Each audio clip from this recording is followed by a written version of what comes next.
Hello everyone! I'm Roan Celis Capistrano of 1 Million Club. Kung bago ka pa lang sa channel ko, make sure to subscribe and hit the notification bell para lagi kang updated. So, paano ba kikita sa mutual fund? Una is income. Income from stock dividends and bond interest. So, kagaya ng stock market, meron din yung kinikita. Ang tawag kasi doon, dividends, no? Mga dividendo mula doon sa company. So, dyan yung mag-i-increase na yung fund natin. Capital gains, ito naman yung pag may mga tumaas yung price no, ng mga shares, mga securities, syempre madadagdag sa fund, so i-distribute yun sa mga investor.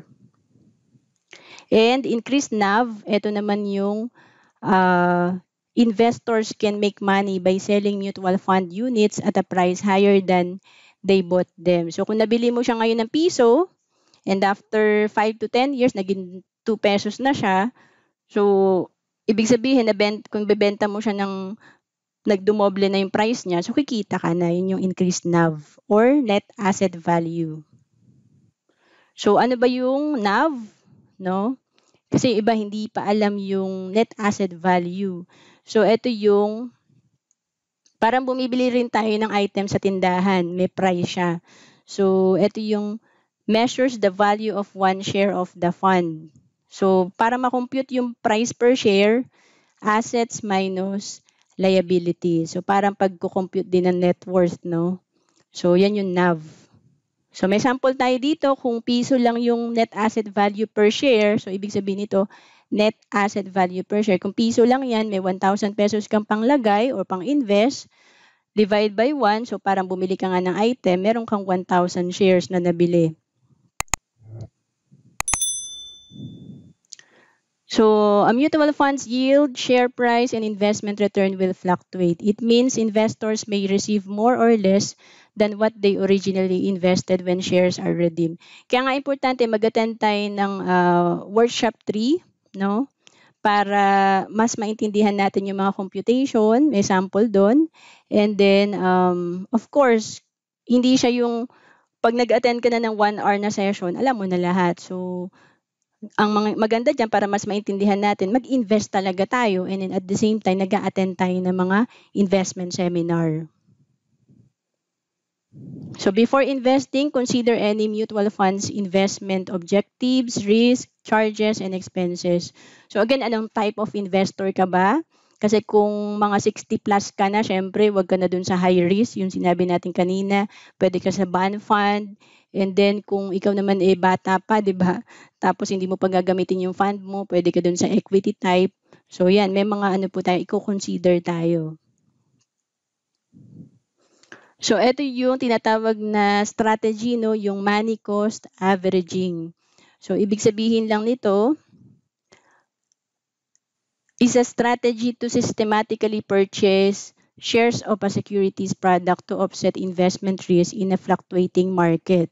So may sample tayo dito na ang strategy na to, basta may constant amount kang i-invest, no? Pwedeng every month, no? Para nakakabili ka ng share. So sige, sample na natin dito. Ayan. So dito may comparative, no? Etong 12,000 pesos may panlagay ka. Halimbawa, may 12,000 pesos ka. So, meron si John, yung sample number 1 natin, binili niya na lahat, one time lang. No? So, ang nabili niya, dahil 1 point something yung net asset value per share, 12,000 divided by 1.1340, so, nakabili siya ng 10,582 shares. So, yung tinatawag na money cost averaging, ito yung ginawa ni Peter na every month siya naglalagay ng 1,000 pesos. So, ito yung consistent, no? Consistent ka naglalagay. Hindi lang siya one time. And then, syempre, yung NABs kasi or net asset value per share, merong ano yan, nagfa-fluctuate siya. So, ibig sabihin, nagbabago siya, no? Kada buwan, iba na yung price niya or everyday ngayon nag-change no? So, may price na mataas, may price na mababa. So, ang importante, wag mo titignan yung price, titignan mo na consistent ka naglalagay ng pera or nag-i-invest para nakakabili ka ng shares. So, ang goal natin dito, dumami yung shares natin. Okay? So, dito, dahil tumaas, bumaba, may 11,952 shares siya. So kung i-compare mo dito, 10,582 shares lang. Okay, paki-type nga shares. So again, kaya tinawag tayong shareholder kasi shares yung hinahabol natin dito.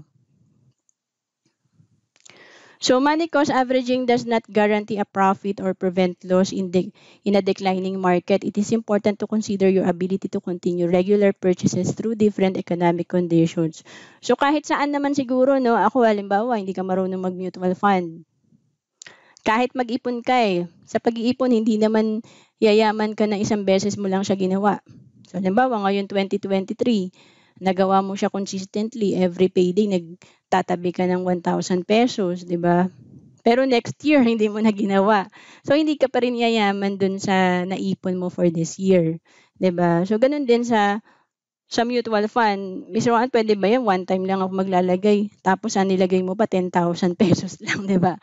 Tapos, kinalimutan mo na nga siya. So, ano siya dapat bukod sa gusto mo talaga mag-invest, hindi lang one time, every month, naglalagay ka consistently and long term. Kasi yung iba nga naglalagay tapos gusto agad kunin. 'Di ba? So talagang ano siya, yung mindset pa rin, no? Financial education pa rin yung start talaga. So yan, dahil ang mutual fund pwedeng mag-negative, kaya ang ginawa namin ng husband ko, no, like this year, nagdagdag kami sa investment namin, pero dito kami sa Kaiser. Yung Kaiser, yan yung investment siya na may healthcare insurance na hindi nagne-negative. Kaya again, diversification. May mutual fund kami, meron kaming insurance, meron din kaming gantong healthcare na may investment.